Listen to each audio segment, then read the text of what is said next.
सुंदरनगर गांव के जंगल में कड़क सेठ बहुत ताकतवर जमींदार था। वो और उसका दोस्त जाबाज चील गरीब मजदूरों से अपने खेत के काम करवाते थे, लेकिन मजदूरी के लिए पैसे नहीं देते थे। इस वजह से मजदूर बहुत दुखी रहते थे। उन मजदूरों में दुर्गा भक्त पीलू भी थी। पीलू बहुत ही दयालु थी और मजबूरी में मजदूरी करती थी। ऐसे ही नवरात्रि के समय एक दिन कड़क पूछता है, अरे ये मजदूर क्यों नहीं आए?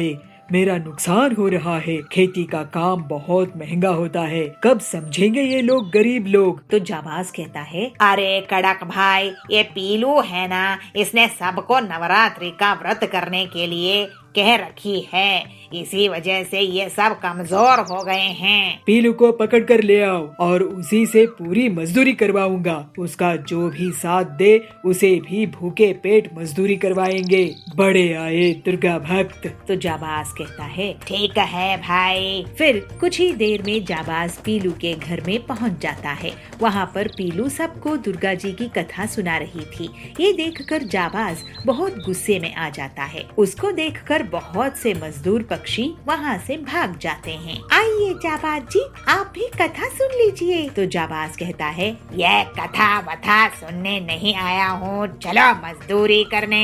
लेकिन आज तो नवरात्रि का व्रत है, आज दुर्गा जी की कथा सुननी चाहिए। तो सुंदरी कहती है, हाँ हम पीलू के साथ है। तो बंटी कहता है, एक दिन भी हमें आप चैन से नहीं रहने देते हैं। पीलू कितनी बड़ी भक्त है, आप उसे कम से कम छोड़ दो। तो जाबाज कहता है, अब तो तुम दोनों को भी मैं इस पीलू के साथ लेकर जाऊंगा। कड़क भाई, ये तीनों को लेकर आया हूँ। ये पीलू बहुत बड़ी बदमाश है, कह रही थी कि देवी की भक्ति करनी है, मजदूरी नहीं। तो कड़क कहता है, अब इसको डबल मजदूरी करनी पड़ेगी। ऐसे कड़क उनसे दिन रात काम करवाता गया, लेकिन व्रत होने की वजह से वो लोग कुछ नहीं खाए थे और कमजोर पड़ने लगे। तो पीलू कहती है, कड़क सेठ जी, हम मजदूरी कर रहे हैं जिससे आपकी शानो शौकत है। आपको भी हमें मेहनत के पैसे देने चाहिए और हमें व्रत में ऐसे काम नहीं करवाना चाहिए। इन दोनों को कुछ फल तो दीजिए।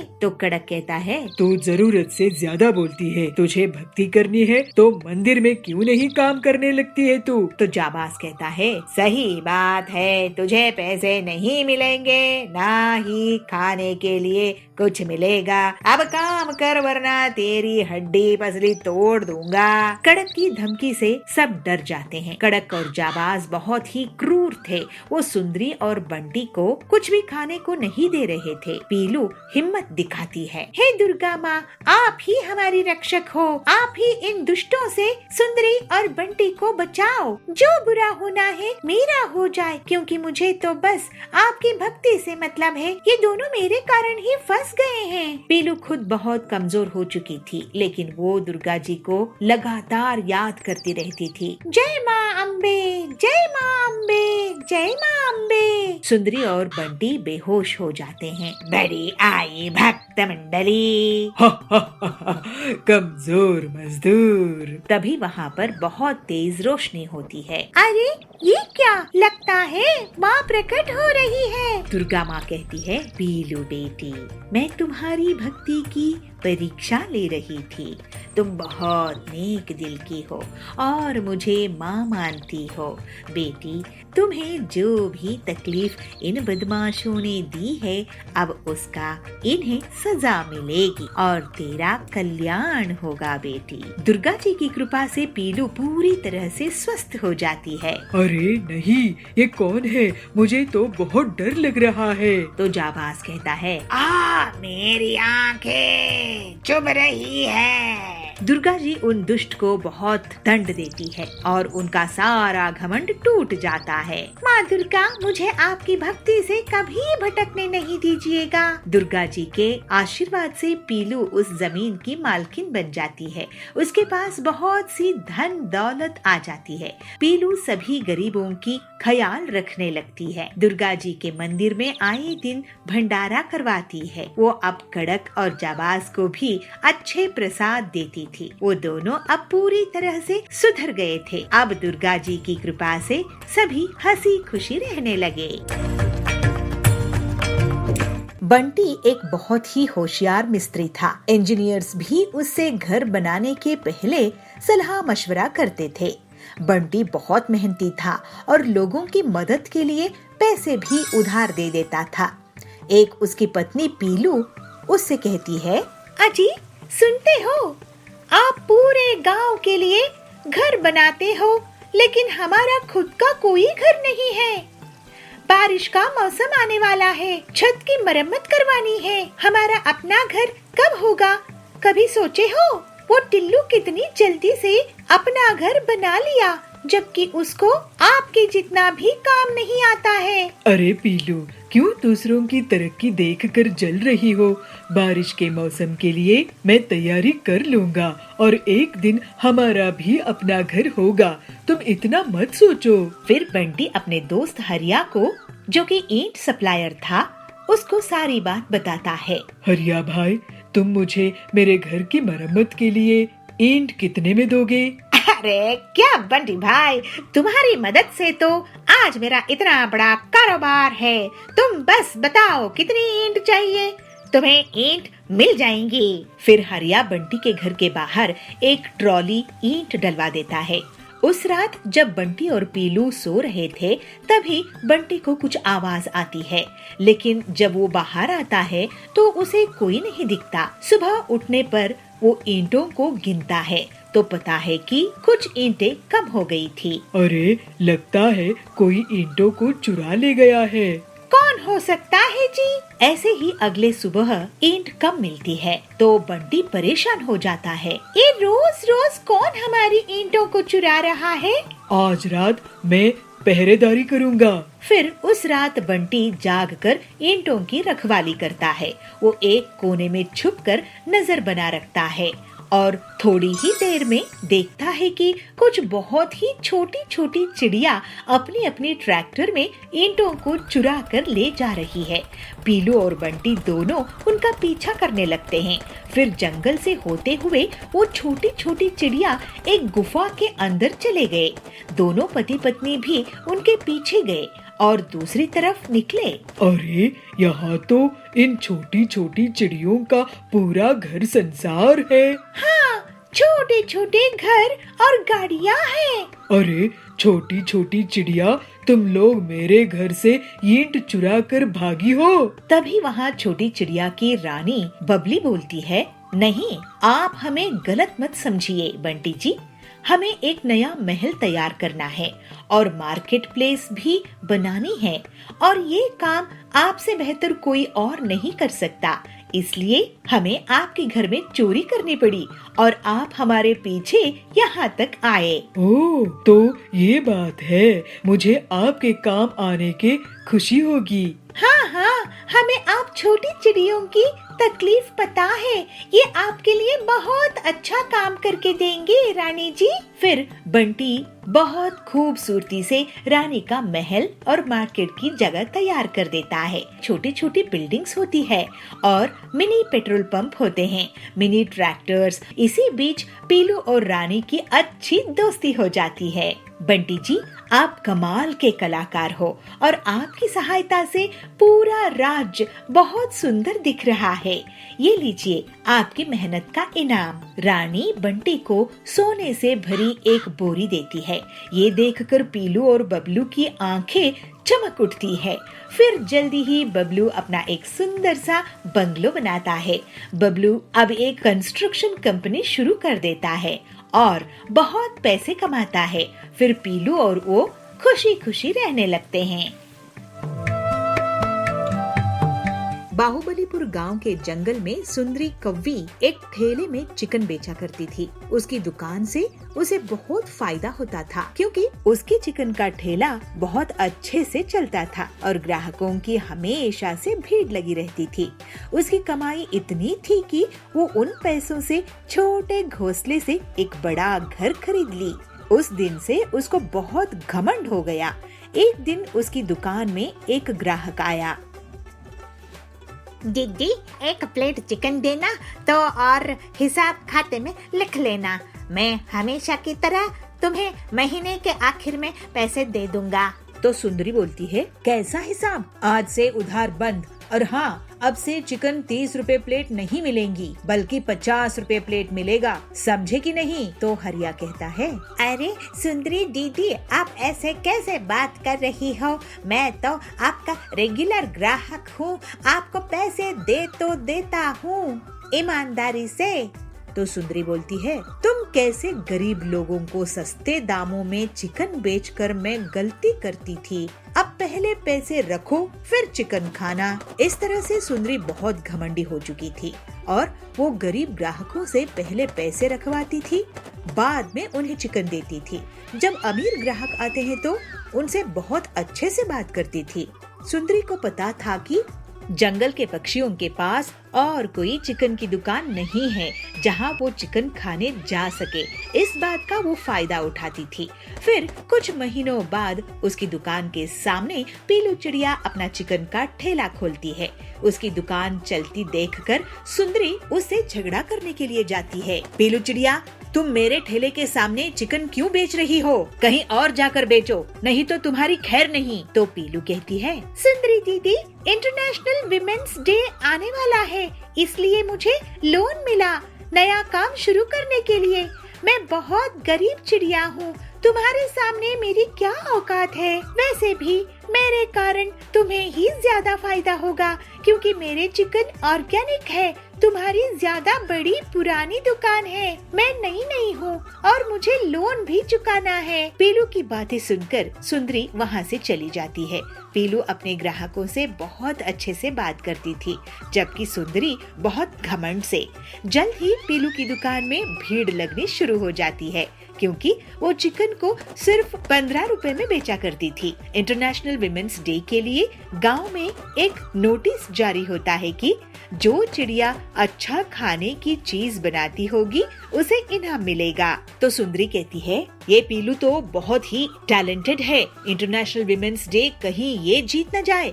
मुझे इसकी दुकान बंद करवानी होगी, इसकी दुकान से ग्राहक भगाने होंगे। मैं अपना दाम कम नहीं करूंगी, लेकिन मैं अपने चिकन का साइज ऐसा बड़ा करूंगी कि लोग देखते रह जाएंगे। चिकन में केमिकल इंजेक्शन लगाकर उनका साइज बढ़ा दूंगी। फिर ऐसा सोचकर सुंदरी अपने घर में चिकन में इंजेक्शन लगाकर उन्हें बड़ा कर देती है और मन ही मन बहुत खुश होती है। और सुंदरी अपनी दुकान में ग्राहकों को बुलाना शुरू करती है। जंबो चिकन ले लो, जंबो चिकन, इतने बड़े चिकन कभी नहीं खाए होंगे, जंबो चिकन, जंबो चिकन। जंगल के पक्षी सुंदरी की आवाज सुनकर उसकी दुकान की तरफ भागने लगते हैं और चिकन का साइज देखकर चौंक जाते हैं और सिर्फ कुछ ही मिनट्स में सुंदरी की जंबो चिकन बिक जाते हैं। देखा पीलू चिड़िया, मुझसे पंगा लेने का नतीजा। अब इंटरनेशनल विमेंस डे मैं ही जीतूंगी। कुछ दिनों बाद इंटरनेशनल विमेंस डे आता है और 3 चिड़िया जजेस पीलू और सुंदरी के ठेले पर आते हैं। वो पहले सुंदरी के बनाए हुए जंबो चिकन का स्वाद चखते हैं, लेकिन तभी चिकन खाते ही वो लोग उल्टियाँ करने लगते हैं। अरे ये क्या, इन्हें तो उल्टियाँ हो रहे हैं। तो पीलू कहती है, सुंदरी, तुमने इन चिकन में क्या मिलाया है जिससे जजेस की तबीयत खराब हो गई? सुंदरी बोलती है, अरे वो। इसके पहले सुंदरी कुछ बोल पाती, सभी पक्षी उसको घेर लेते हैं। जज जाबाज बोलता है, सुंदरी, एक केमिकल से बड़े किए हुए चिकन है, तुम लोगों को बीमार करने का काम कर रही हो, तुम्हें फाइन लगेगा। पीलू चिड़िया, तुम इंटरनेशनल विमेंस डे की विजेता हो। पीलू को इनाम देकर वो तीनों वहाँ से चले जाते हैं। फिर सुंदरी, तुम हमसे इतना सारा पैसा लेती हो चिकन का, लेकिन चिकन के नाम पर ये जहर बेच रही हो। वो पीलू कम दाम में भी हमें स्वादिष्ट और सेहतमंद चिकन खिलाती है। ऐसे टिल्लू बोलता है। तो बबलू कहता है, तुम्हारे चिकन का जंबो साइज देखकर हम लालच में आ गए और उन्हें खाकर जजेस की हालात ऐसी हो गई जैसे वो बीमार हो गए। अब तुम्हें इसका हर्जाना भुगतना होगा। ऐसे कहकर सभी पक्षी सुंदरी को पुलिस के हवाले कर देते हैं। पीलू पूरी ईमानदारी के साथ स्वादिष्ट चिकन बेचना जारी रखती है और जंगल वाले उसकी बहुत तारीफ करते हैं। अब जंगल में बस उसी की चिकन की दुकान थी। सुंदरी अपने लालच के कारण सजा भुगत रही थी। पीलू और बाकी लोग अब हंसी खुशी रहने लगे। एक गांव के जंगल में बंटी हड्डियों का डॉक्टर था। जो भी मरीज बंटी के पास जाता था, बंटी उन्हें महंगे महंगे टेस्ट लिख देता था और महंगी दवाइयाँ भी खाने के लिए देता था। इस तरह से वो गरीब पक्षियों को लूटता था। उसी गांव में टिल्लू चिड़ा रहता था। वो गोल मटोल था और काम की तलाश में यहाँ वहाँ भटक रहा था। टिल्लू कड़क के पास आता है और कहता है, कड़क सेठ जी, मुझे कुछ काम दे दीजिए। तो कड़क बोलता है, क्या काम आता है तुम्हें टिल्लू?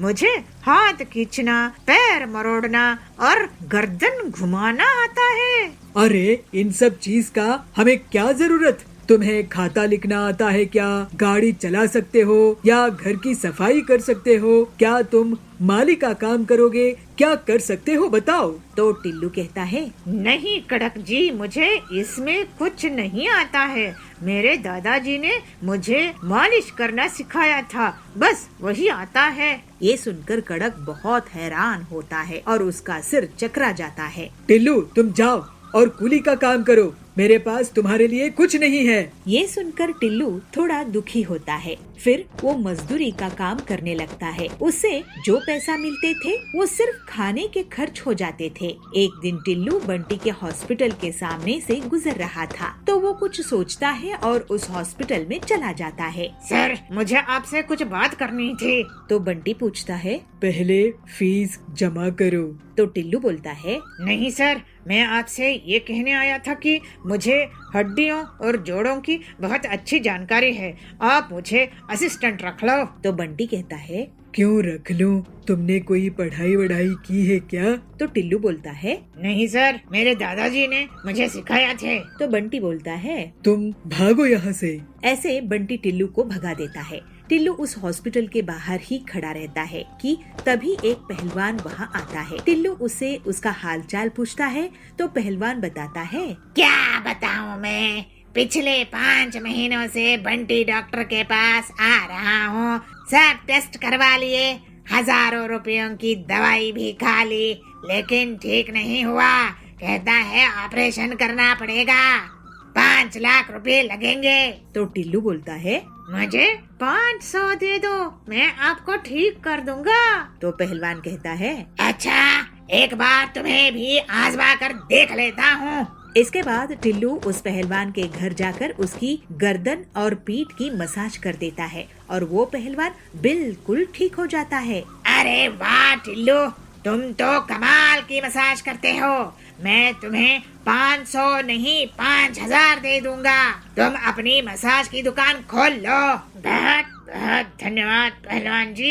फिर टिल्लू अपने घर में मसाज सेंटर खोल लेता है। बहुत से गरीब लोग उसके पास आते थे। कमर दर्द, गर्दन दर्द, सभी तरह के लोगों को वो सस्ते दाम में इलाज कर देता था। टिल्लू की सिर की चंपी बहुत फेमस हो गई। ये टिल्लू अनपढ़ गंवार आदमी मुझसे टक्कर ले रहा है, मेरी धंधा चौपट कर रहा है। मेरे पास अब कोई टेस्ट कराने नहीं आता, ना ही कोई मेरे दी हुई दवाइयाँ खरीद रहा है। इसने मुझे बहुत नुकसान पहुँचाया है, इसकी हड्डियाँ तोड़ दूंगा मैं। ऐसे बंटी कहता है। फिर एक रात बंटी टिल्लू के घर हथौड़ा लेकर जाता है और अंधेरे में उसे उस पर चलाता है, लेकिन वो हथौड़ा टूट जाता है और कमरे की लाइट ऑन होती है तो वो देखता है कि असल में पहलवान पर उसने हथौड़ा मार दिया था। अरे डॉक्टर साहब, आप, ये तुम्हारी हड्डियाँ तोड़ने आया था और मुझे मार बैठा, लेकिन मेरे लोहे जैसे शरीर से इसका हथौड़ा टूट गया। मैं टिल्लू के पास मालिश करवाने के लिए रुका था, इसकी मालिश से नींद आ गई। अब तुम्हारी हड्डियाँ कौन जोड़ेगा, चोर उचक्के डॉक्टर बंटी। बंटी की बहुत बुरी तरह से पिटाई हो जाती है, उसकी हड्डियाँ टूट जाते हैं। उसके गरीबों को लूटने की लालच का सबक मिल गया और टिल्लू अब हर किसी की इलाज में मदद करता था। इस तरह से टिल्लू को अपनी मेहनत का अच्छा फल मिलता रहता है। बेलापुर जंगल में इंजीनियरिंग कॉलेज था। उसमें बहुत से स्टूडेंट्स पढ़ते थे। पीलू चिड़िया भी इसी में पढ़ती थी। लेकिन पीलू का मन इंजीनियरिंग में नहीं लगता था।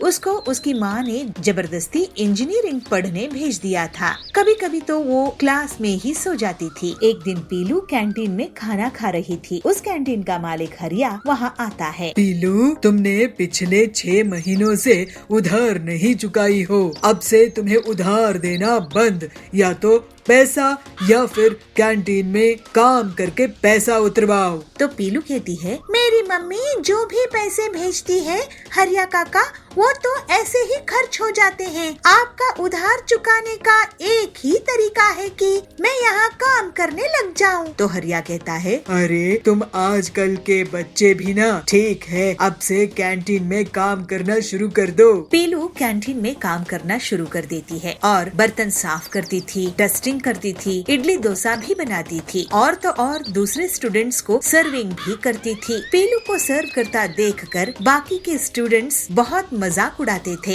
एक दिन सुंदरी कहती है, देखो देखो पीलू को करने इंजीनियरिंग आई है लेकिन कैंटीन में नौकरी कर रही है। अरे क्या यही करने आई थी पीलू चिड़िया? तो पीलू कहती है, तुम्हें क्या सुंदरी, तुम पढ़ाई कर लो, मुझे तो क्लास में नींद आती है, तो कम से कम मैं यहाँ काम तो कर रही हूँ। इस तरह से जैसे तैसे पीलू इंजीनियरिंग पूरी कर लेती है और घर वापस पहुँच जाती है। उसकी माँ बबली उसको बोली, अरे पीलू, तू कॉलेज क्या 3rd ग्रेड से पास होने के लिए गई थी? इतना पैसा खर्च करके तुझे इंजीनियर बनाई, अब तुझे मैं अपनी भाई की फैक्ट्री में नौकरी लगवा दूंगी। तो पीलू कहती है, नहीं माँ, तुम्हारी जबरदस्ती के कारण मैंने इंजीनियरिंग की है। अब मैं तुम्हारी जबरदस्ती से काम नहीं कर पाऊंगी, मैं अपना खुद का काम करूंगी। तो बबली कहती है, खुद का काम करना है तो मैं तुम्हें पैसा नहीं दूंगी। ये सुनकर पीलू सोच में पड़ जाती है। वो अगली सुबह अपनी पुरानी साइकिल रिपेयर करके उसमें एक बोर्ड लगाती है जिसमें लिखा होता है, इंजीनियर का डोसा। पीलू साइकिल में ही डोसा बनाकर बेचती थी और सिर्फ 10 रुपए में बेचा करती थी। जल्द ही उसकी दुकान में लोगों की भीड़ लग जाती है। एक दिन बबली को उसकी एक अमीर सहेली पिंकी चिड़िया कहती है, अरे बहन, क्या तुम्हें पता है कि जंगल में एक बहुत बेहतरीन डोसा वाली आई है, वो सिर्फ 10 रुपए में डोसा बेच रही है।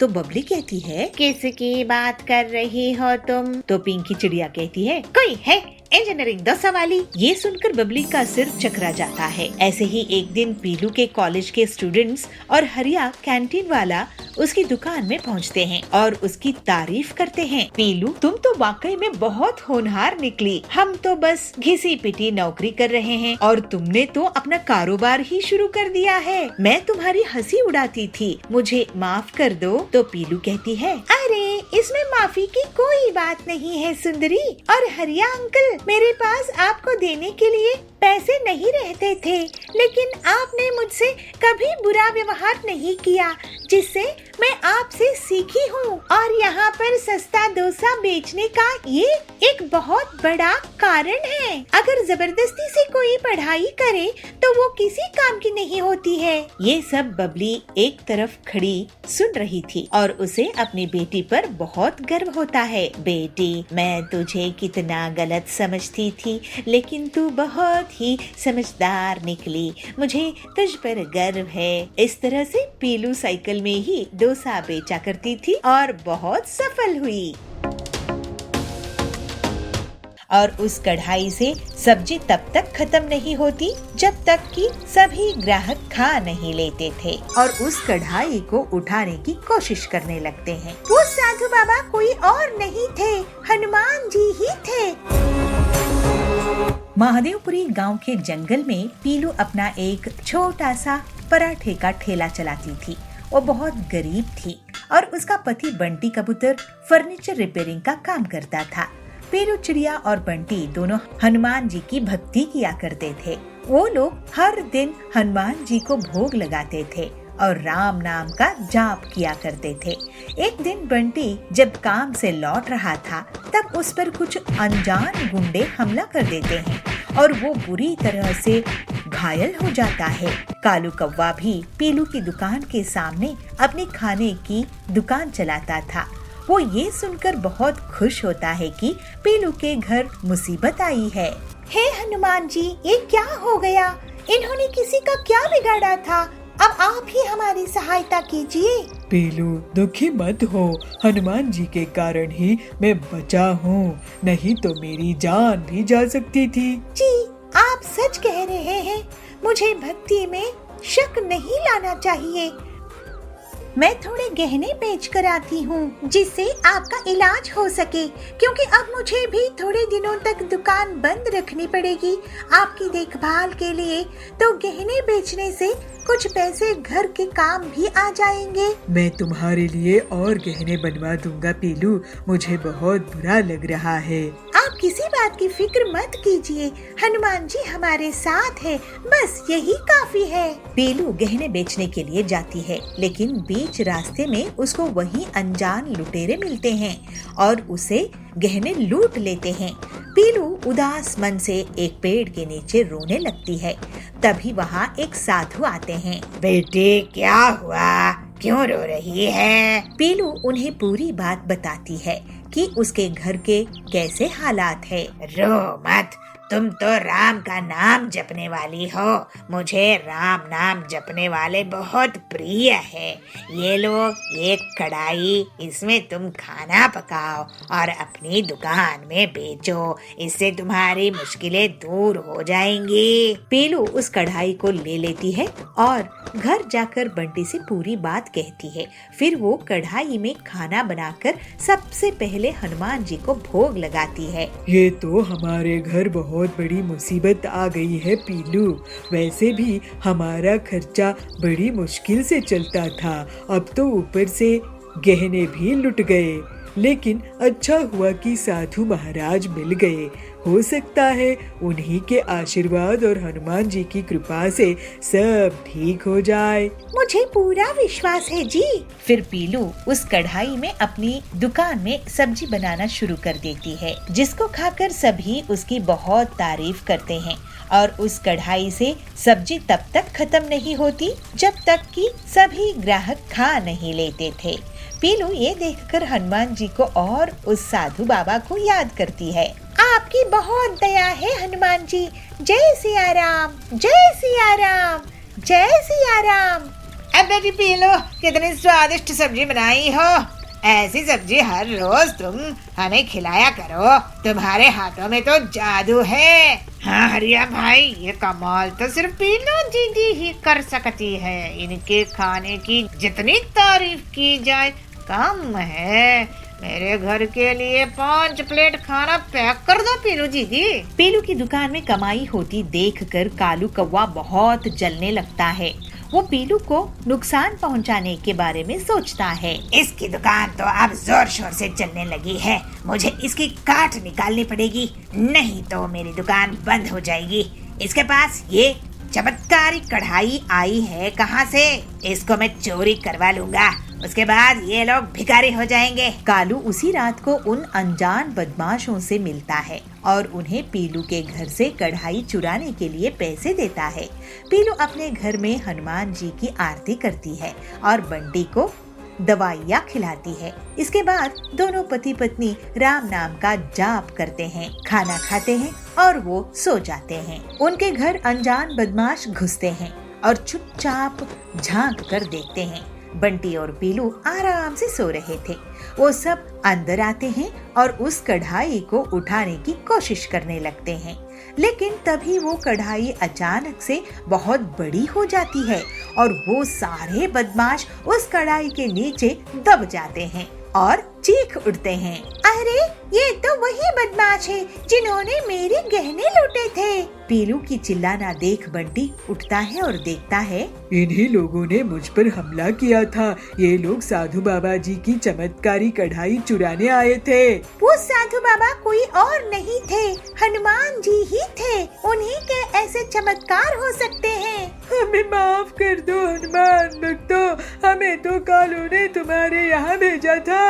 और फिर पीलू और बंटी पुलिस को बुलाते हैं और पुलिस उन बदमाशों को और उनके कहने पर कालू को पकड़कर ले आती है। बंटी और पीलू हनुमान जी से प्रार्थना करते हैं। हे हनुमान जी, आपकी दया अपरंपार है, आपकी जय हो। जय सिया राम। जय हो। कालू अपने लालच के कारण जेल में जा चुका था। बंटी और पीलू अपनी मेहनत और हनुमान जी की भक्ति करते हुए दुकान चलाते हैं और उस कढ़ाई में खाना बनाते हैं। वो लोग हर रोज अब गरीब लोगों को मुफ्त में खाना भी देते थे और हंसी खुशी रहने लगते हैं।